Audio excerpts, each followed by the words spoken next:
your trusted partner for business and residency in Lithuania. Welcome to Global Pathways, where we explore practical routes for entrepreneurs and business owners looking to expand internationally. I'm your host, Lena, and today we're taking a clear and grounded look at Lithuania's Residency-by-Investment pathway.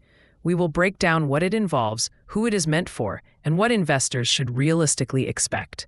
Joining me is Tom from Pathways.lt, a team that works hands-on with entrepreneurs, helping them secure residency through investment, launch and operate their Lithuanian companies, hire local staff, and navigate the full relocation and immigration process. Tom, welcome. Thank you, Lena. Happy to be here. Before we jump into the financial details and rules, let us set the right expectations. Who is this pathway really designed for? This pathway is designed for entrepreneurs who want to actively run a business in Lithuania and are willing to commit to it long term. It is not a passive investment, and it is not a shortcut to European residency.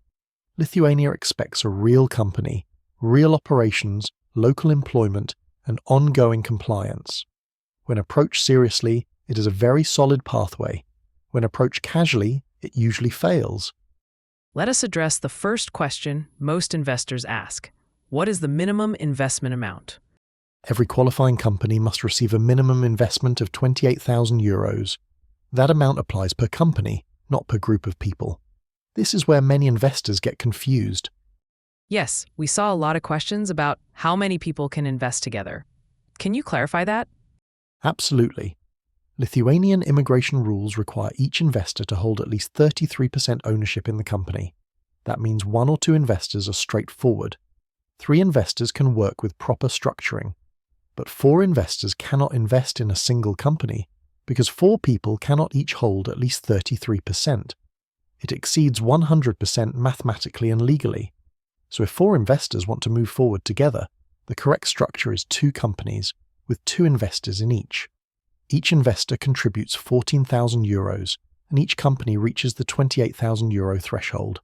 Trying to split €28,000 4 ways within one company leads to refusal.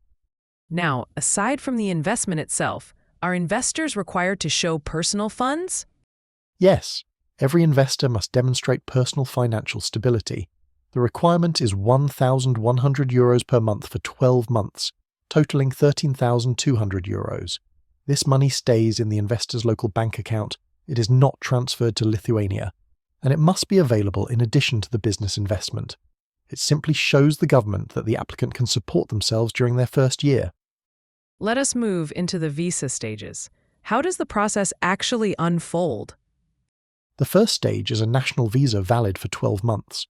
This allows the investor to enter Lithuania and begin operating their business. During this first year, the focus is on setting up the company, beginning operations, and preparing for the residency stages. There is no expectation of instant profitability, but there is an expectation of real activity. After that first year, the applicant applies for a temporary residence permit. This is issued in 2 consecutive stages. The first residence permit is valid for 2 years, and the second is valid for 3 years. During these 5 years, the business must remain active and compliant. If all obligations are met, this leads to permanent residency. Let us clarify something we see often. Why is a UAB company the only structure that works for this pathway? Because a UAB has a clear shareholding structure, we can allocate exact ownership percentages, which is essential because immigration rules link residency to share ownership. An MB does not have shares. It has members. Ownership percentages cannot be defined in a way that meets residency by investment requirements. Because of that, an MB cannot be used for this program. For immigration purposes, the UAB structure is the only correct option. Now, employment requirements cause a lot of stress for investors.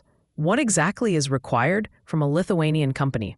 Every qualifying company must employ at least 2 Lithuanian staff members and maintain a combined monthly salary and tax contribution of €4,500. This is a strict requirement. It must be maintained consistently if the investor intends to pursue long-term residency or permanent residency. It shows that the business is active, contributing to the economy, and operating legitimately. Hiring non-Lithuanian staff does not replace this requirement. And how long must employees be retained? for the entire 5-year residency period. If the goal is permanent residency, those employment requirements must be consistently maintained across both residence permit stages. If the company falls short, the residence permit can be cancelled. Is there a specific turnover or profit requirement that the business must meet? There is no fixed turnover requirement, but the business must clearly be operating. It should cover its costs, pay salaries and taxes, and be sustainably active. Profitability is positive, but compliance and ongoing activity matter more. Tom, if you could give one piece of advice to entrepreneurs considering this pathway, what would it be? Approach it seriously and strategically. Lithuania offers a stable and realistic route to European residency when the business is genuine and structured properly. It rewards commitment, not shortcuts. Thank you, Tom, for bringing clarity to a process that can feel overwhelming from the outside. And to our listeners, we hope today's episode helped you understand what this pathway truly requires. Until next time, stay informed and plan wisely.